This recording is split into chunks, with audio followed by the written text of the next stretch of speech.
Halo Combat Evolved and the Master Chief, Half-Life and Gordon Freeman, Portal and Shell. Each game is unique to its own devices, portals, guns, and the 2010s.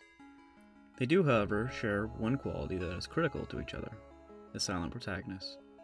Garrett, no last name, at Hookshot Charge Beam Revive, claims that any game protagonist will fall into one of 5 categories, being completely silent, grunt and wahoo, the subtitle, partially voiced, or fully voiced. While Garrett considers anything between completely silent and grunt and wahoo as a silent protagonist, for the duration of this argument I'll be excluding cutscenes from what we consider as fully voiced, and including the partially voiced within the definition of a silent protagonist. I believe this is important because what we consider a silent protagonist, for the matter of this essay, is less of whether a character has voice acting or not, but instead how present the voice acting actually is. Master Chief, while being fully voiced, only has 1:30 of dialogue across the entirety of Halo Combat Evolved. With such little dialogue, I can hardly consider him a fully voiced and present character. So, to reiterate, the silent protagonist is commonly defined by the lack of overarching dialogue during gameplay, sans cutscenes, reserved by the occasional comment that is far and few between. So now, where can we find one?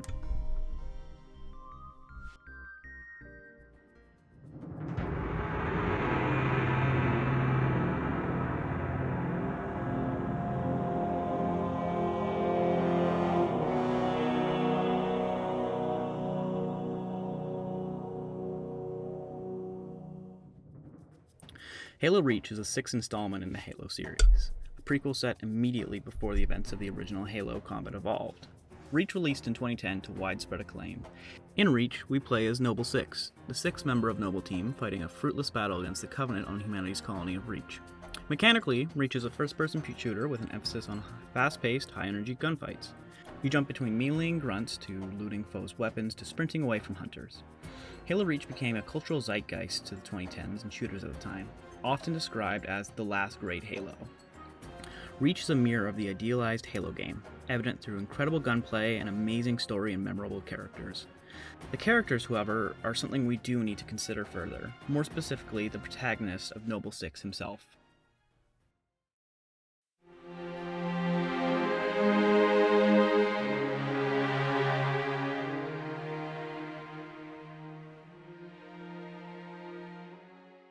Noble Six first appeared in Halo Reach. Across all 8 hours of Reach, Six has a total of 27 lines of dialogue that are, on average, shorter than 5 words. Evidently, Six meets this criteria for what we've defined as a silent protagonist. As a character within Reach, not much is established behind Six as a character, aside from having a decorated military history and being known for being a lone wolf. In all, Six has a distinctly blank character and personality. This, however, hasn't stopped countless debates over whether Six is the best character in Halo Reach, Halo's a franchise, or even just the greater gaming world. With countless merch releases and lore expansions, Noble Reach is recognized as an icon within the FPS world. But why? Reach opens with us sent to investigate a downed comms outpost, which quickly turns into a free-fire battle with the Covenant in the fight to save the planet. Throughout this story, Noble Six follows orders, achieves objectives, and performs however well or poorly as the player does. Six only has one distinct non-ordered or player-initiated action, and that's the final decision to mount the mass driver to aid the Pillar of Autumn's escape. In essence, Six doesn't really do a lot throughout the story, outside of what's expected of him. Any decisions that are made are at the will of the player, what to investigate first, which weapon to use, whether to give up or keep fighting. As such, it's profoundly difficult to ascribe any defining traits to Six, as our only true demonstrable action occurred at the very end of the game, but can also still just be judged as following orders. Throughout Six's appearance on Reach, we never leave his side, but despite this connection at the hip, we never truly observe a personality distinct from the player's own actions. Six's resilience to follow orders, be unquestioning, and make the final sacrifice for the mission may suggest underlying loyalties and bravery, but they still do not contribute enough to ascertain a true personality within. However, this seemingly lack of personality has not prevented Noble Six from becoming a legend and an icon among gaming history. As a character, Noble Six is reflected upon the consensus of affection and praise, with his death constantly the source of arguments for what is the most tragic event in the Halo franchise. So, why is it that a character with such little personality leaves such a massive impact in the gaming world? How is it that a silent protagonist can become such a figurehead in the FPS genre, seemingly without a character of itself?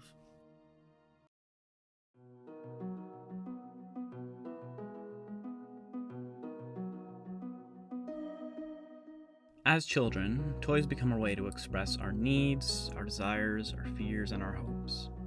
The way children communicate through toys is a manner that broadcasts outwards and develops an undeniable connection between a child and a toy. Regardless of its strength or length, this connection between the child and the toy exists because of play, and it blossoms as a result of the child having the opportunity to engage with the toy in between what is and what isn't. While the presence of connection can easily be attributed to childish play patterns, role-playing and experimenting just as a developing mind, I believe it speaks further to the actual reach, no pun intended, that play has when given the opportunity. As a child plays and demonstrates their emotional range through play, they are essentializing the toy as part of their wider reach. The toy becomes an extension of themselves to express these feelings, a vessel to contain and convey them. Play becomes communication in this way, with the toy a critical pillar to make said communication even possible in the first place. Without the absence of presence, it is impossible for there to be room for the child to attach their own feelings and desires and make this communication even possible. As a child, I vividly remember playing with Lego action figures, materializing stories and adventures into the spaces between. Through play, I connected and developed a bond with these toys, one that reflected both myself and my wants. While these wants could easily be summed as daydreaming, they contributed to the further expression of the subconscious. My play would often bring forward battle-ready generals and tacticians that knew just how to beat their foes, a sense of greatness and respect echoing forth. My play took the blank spaces where my toys had no personality, no character, and melded them with a piece of myself. I mean, how could these spaces not be empty? Lego can't move unless you make it. This is the attributable element of the silent protagonist that gets left unconsidered. Chell, Freeman, and Six all lack defining personality traits in their respective games, and yet we connect them at such a level to elevate them into the history of gaming as effigies of their times.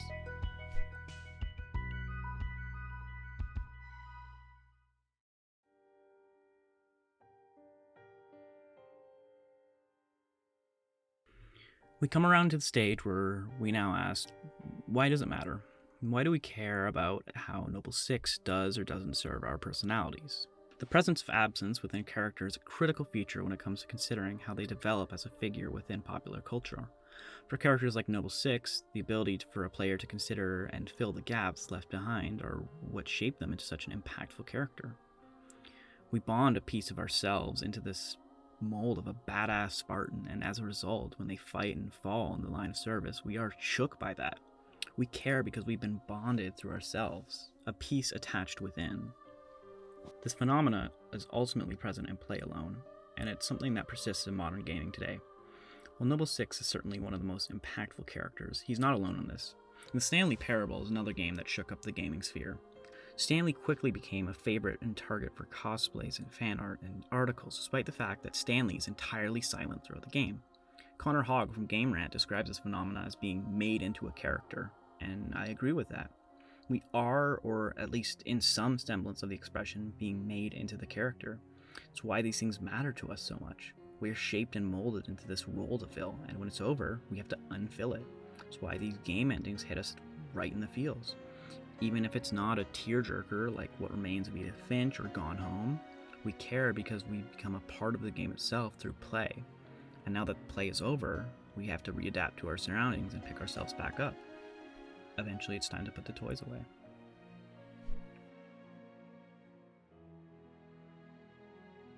As I'm reading this back to myself, I'm realizing it's not as long as originally intended. A 5-page script in less than 2,000 words, but that's just a piece of this. Quality over quantity, right? That's what's important about these stories and these characters within them. Their quality. Halo Reach isn't popular because it's 6 hours, chock full of dialogue and cutscenes. It's a part of cultural history because of what it says, what it speaks to, how it touches us. We fall in love with these games because of how play engages with us, not just for fun, but how it engages us directly, how it speaks to us and leads us after. Playing Reach is stepping into a role, engaging with play in a way that connects to us, not just as a player or participant, but as a person. Our forming of emotional bonds with these characters shape how we view them, how we look back at them, and reflect on them. The lack of quantity truly allows for us to develop the quality ourselves.